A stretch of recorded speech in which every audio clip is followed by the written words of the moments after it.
سائل کہتا ہے کلمہ گو مسلمان اگر باطل عقائد پر، شرکیہ کفریہ اعمال پر فوت ہو گیا، کیا لا علمی و جہالت کے سبب اس کے لیے معافی کی کوئی صورت یا اس کی اولاد اس کے لیے مغفرت کی کوئی دعا کرے گی؟ اللہ مالک سورۃ توبہ آیت نمبر 113 میں فرماتا ہے ما كان للنبی والذین آمنوا، نہ تو نبی کے لیے جائز ہے نہ اہل ایمان کے لیے جائز ہے ان یستغفروا للمشرکین، کہ وہ اہل شرک کے لیے مغفرت کی دعا کرے۔ جو انسان حالت شرک پہ مرا ہے، شرک کرتا ہوا اس دنیا سے گیا ہے، اس کے لیے مغفرت کی دعا کرنے سے اللہ نے اپنے پیارے نبی کو صلی اللہ علیہ وسلم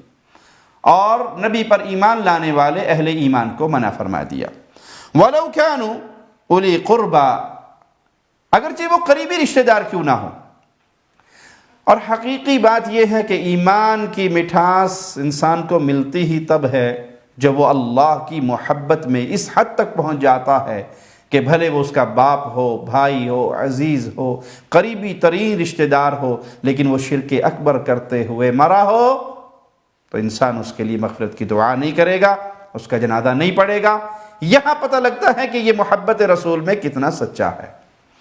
من بعد ما تبین لهم انہم اصحاب الجحیم، جب ان کے پر یہ واضح ہو جائے کہ یہ جہنمی ہیں، یہ شرک اکبر کرتے ہوئے مرے ہیں، یہ غیر اللہ کو پکارتے ہوئے پوجتے ہوئے مرے ہیں، تو پھر ان کے لیے مغفرت کی دعا جائز نہیں۔ اب رہا یہ معاملہ کہ وہ شخص کلمہ پڑھنے والا مسلمان ہے، اس تک بات پہنچی یا نہیں پہنچی، اس کو جہالت، لا علمی کا، جہالت کا کوئی فائدہ ہوگا، تو اللہ رحمان اور رحیم ہے، اللہ اپنے بندوں پر ظلم نہیں کرتا۔ یہ ماجرا اس کا اور اس کے اللہ کے درمیان ہے کہ اس تک بات پہنچی تھی، اس تک بات نہیں پہنچی تھی۔ آپ کے لیے ظاہری معاملے پر حکم لگانا ہے، ظاہری طور پر وہ شرک اکبر کرتا ہوا مرا ہے تو اس کے لیے مغفرت کی دعا نہیں کی جائے گی، لیکن اس کا معاملہ اللہ کے حوالے ہے، اللہ دلوں کے حال جانتا ہے، اور مالک کا فرمان ہے وَمَا أَنَا بِظَلَّامٍ لِلْعَبِيدِ، میں اپنے بندوں پر ظلم کرنے والا نہیں ہوں۔ ہمیں شریعت نے جو حکم دیا ہے ہم اس پر عمل کریں گے کہ ایسا شخص جو شرک اکبر کرتے ہوئے مرا ہے اس کے لیے مغفرت کی دعا نہ کی جائے۔